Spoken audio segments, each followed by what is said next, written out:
Israel launched a series of airstrikes over Damascus, targeting high-level Syrian military installations amid escalating conflict involving Druze communities in southern Syria.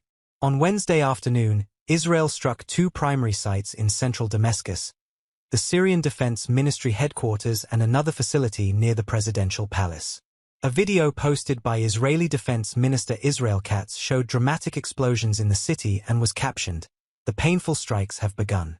Casualties and damage." Syrian state media reported that one person was killed and 28 others injured in the strikes. Images from the scenes show smoke rising over the damaged Defense Ministry building. Tensions over Druze-Syrian clashes. These strikes are part of Israel's stated efforts to protect the Druze population in southern Syria, particularly around Sweda, where clashes between Syrian government forces and Druze militias, backed by Bedouin groups, have recently intensified. According to Reuters, over 169 to 300 people were killed during the week of violence in Sweda, reflecting a humanitarian escalation. Israel claims its actions aim to prevent Syrian military forces from reoccupying the Golan-adjacent areas, keeping them demilitarized to safeguard Druze civilians. International and U.S. responses.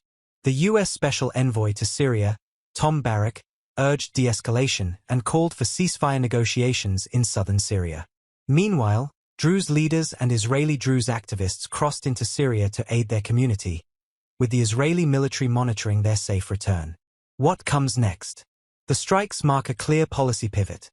Israel is willing to extend military operations into the heart of Damascus in defense of Druze populations. The humanitarian situation in Sweda remains dire. Civilian safety and regional stability hang in the balance. Continued diplomacy is expected from Washington and Tehran, with global attention on whether this sparks a broader escalation. Why it matters? This represents a rare instance of direct Israeli military action in central Damascus since the Assad-era campaigns, highlighting both vulnerable minority rights and the evolving strategic priorities in the region.